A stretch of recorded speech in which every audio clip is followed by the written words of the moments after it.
Now that I have taken most of my profits on GameStop, I have a bigger problem. What to do with all this cash? I cannot stay in cash because cash is trash. Technically, I could stay in cash. With all the cash that I have, all the profits I made on GameStop, all the profits I made last year in 2019, with all these returns, I could technically beat the market, stay in cash for the next 5 years. Maybe that's the solution, what I should do. Or maybe I should just liquidate everything and retire, because with all the cash I have right now, I could survive the next 12 years without working a single day. And then after 12 years, we'll think about what to do next. But if you have been following this channel, if you have been following my work, you will know that this is not what I'm going to do. I'm going to reinvest everything. But how and where should I invest all of this? This is what we are going to talk about in today's video. But first, please make sure to smash the like button for the YouTube algorithm. If you are new to the channel, my name is Ishfaaq. I am a popular investor on eToro, where I manage assets for over 700 people. My asset under management has now reached $1 million US. So please subscribe and hit the notification bell so that you don't miss the coming videos. Let's talk about this $1 million US in assets under management on eToro. So as a popular investor, it's not just about me, what I do with all this cash, because it also affects all these 700 people. If you're watching this video, I don't know how many copiers I'm going to have. When I'm filming, it's 711. Most probably it's going to increase. Even the AUM, it can increase, because this video is not live. It's not just about what I do with the cash, it's also what I do with other people's money. But I have a simple solution to that. Because all of my assets, all of my net worth is on eToro, is in my investments. Whatever I do, I think about myself first. What do I do for the best returns for myself? And then what happens to the copiers is going to happen to them. I don't have a separate account just for myself and one for my copiers. It's not like that. It's not that I have an offshore bank account where I keep everything safe and here I'm risking other people's money. It's the risk I take, it affects me too. So I can look at myself first, how I intend to invest my own money, and it's going to apply to all these copiers. So this is what I do. I have 100% skin in the game. If I make money, everybody else makes money. If I lose money, everybody else loses money. This is the same approach I'm going to take with this cash, how I'm going to invest this cash, thinking about how I will invest my own portfolio, the cash from my portfolio first, and then the same thing will happen to the copiers. This is not the strategy used by hedge funds. Most hedge funds, they don't like to stay in cash.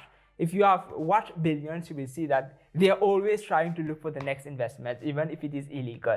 I don't know, with all the things that they do, it always seems they're losing money. I don't know why. I don't understand why they still have clients. Even if it is a show, most hedge funds are like this. Maybe not that illegal, but most hedge funds are always looking for the next big investment. They cannot stay in cash. They don't want to stay in cash. They try to seek the same returns. I know that I'm not going to double my money every month like I did with GameStop. Hopefully, I will find another GameStop in the future. But in February, I'm not going to have the same returns than in January. In March, it's not going to be the same. This January 2021 was an exception. Of course, I will be investing to have such exceptions in the future. This is what we call investing, looking for 10 baggers. You don't need to have 110 baggers in your portfolio. You only need one to make huge returns. And like George Soros said, good investing is boring. So what I'm going to do next is to look for the next good investments. I'm not going to rush into things just for the sake of the returns. People who have been copying me for the long term, they are making a lot of money. This is a long-term game. I know that for the new copiers now, it may seem strange to be so much in cash, but believe me, we are going to beat the market even if we are in cash. Another strategy I could have used, and this is mainly used by mutual funds and ETF companies, when they have a lot of cash on hand, they are going to invest equally in all of their holdings. I cannot do that. I don't want to invest in Apple. Apple is expensive today. Doesn't make sense. But I can certainly buy other stocks which are cheap, and this is something that I'm going to do. I always say that the best alternative to cash, according to me, is arbitrage. And unfortunately, I don't have that many deals right now to put 50% of my portfolio in arbitrage. But I wanted to reach 20%. Maybe we can go to 30%. I'm looking mostly for arbitrage deals right now until I find another big investment which could be the next GameStop. So what I'm looking for example, I have DU in my portfolio, in Fi. All of these are still cheap. I also have Genware Financial. I am investing in these companies. Since I've been selling my shares of GameStop, I already made some big investments in these companies. I'm adding my position because they are still cheap. There is arbitrage opportunity, and they are not so much on my portfolio right now. I can still add more to these companies. And then I'm going to take another part of the cash to buy stocks which I have already been buying. For example, SN Group, Chudian, China Mobile. All these stocks are very cheap right now. I have been buying these stocks. I'm still going to buy them. But what about the stocks which are expensive?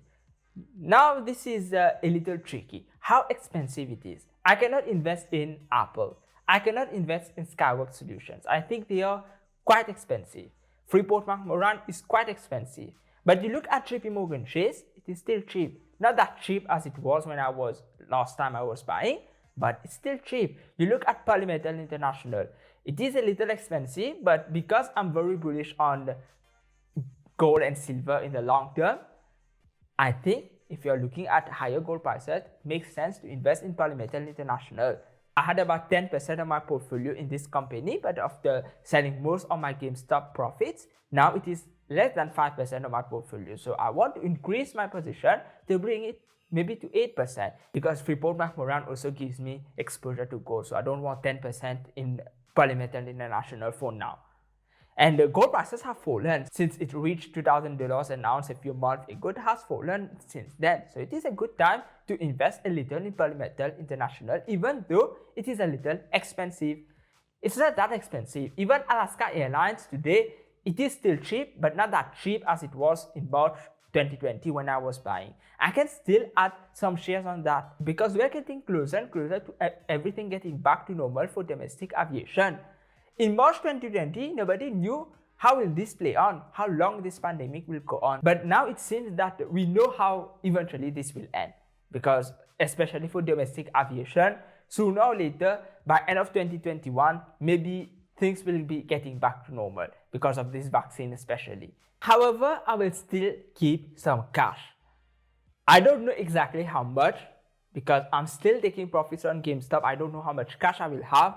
But right now, about 50% of my portfolio is in cash. It's not going to be like that. I'm going to do all this arbitrage. If I have more deals, maybe it can be 30% of my portfolio in arbitrage. And then I'm going to invest in those companies I just told you. But still, I will keep some cash. And I really hope that the market crashes this year by 50%. If the market crashes by 50% this year, I'm going to buy everything. Everything that I ever wanted to buy. Everything at a discount. Dexcom.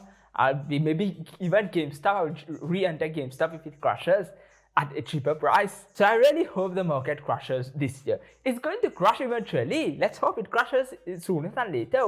What difference does it make if it crashes today or in 5 years?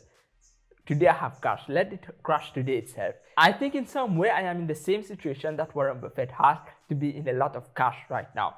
But for him, it's a bigger problem because his cash is too much. He cannot find good investment. But for me, once I find the investment, I can make it. So his problem is bigger. Of course, he's richer than me. His problem is really bigger. I know that some people will say that cash is trash. It's not a good idea to be in cash right now. I agree that cash is trash. But you need to understand something. If you are staying in cash for the next, let's say 3, 6, even 12 months, it may not be a problem. Let's say inflation is 10%.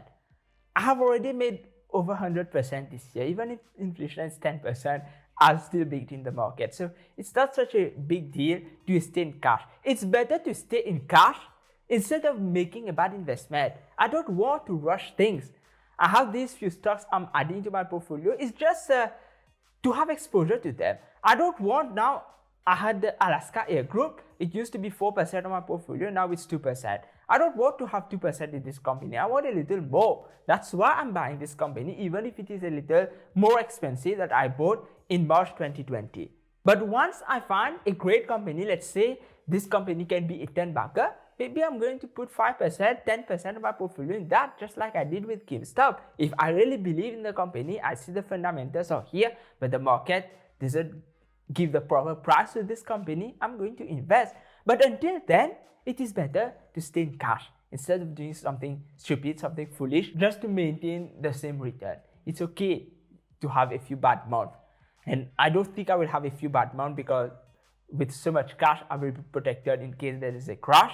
Even if GameStop today goes to zero, it's still going to be the best investments in my life because I already cashed in more than 10 times my initial investment. So it can go to zero. I don't worry about that.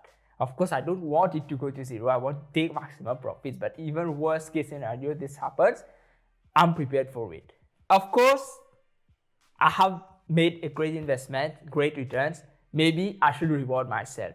For the time being, I've not thought of any way to reward myself to buy anything. I bought a bottle of wine to celebrate when my YouTube channel will be monetized, but it's not happening right now. And the bottle of wine is just there in my closet, aging. It's a good thing it is aging. Maybe I can eventually even sell it to a collector, not drink it. We'll see. What I'm waiting for now is to be promoted on eToro because now I'm a champion popular investor with the asset under management I have. Next month, that is in February, I'm going to be promoted to elite popular investor. Only once this happens, then maybe I can think about celebrating, buying something for me to make myself feel good. But apart from that, I'm going to paraphrase Elon Musk when he learned that he became the richest man in the world. Well, now go back to work. So let me know in the comments if you had invested in GameStop, you have cash, what are you going to do with the cash that you have, or you have another big investment, you had great profits, what do you intend to do with the profits? Thank you for watching this video. Please like, subscribe and share. Please watch these videos if you have missed them. Have a nice day and goodbye.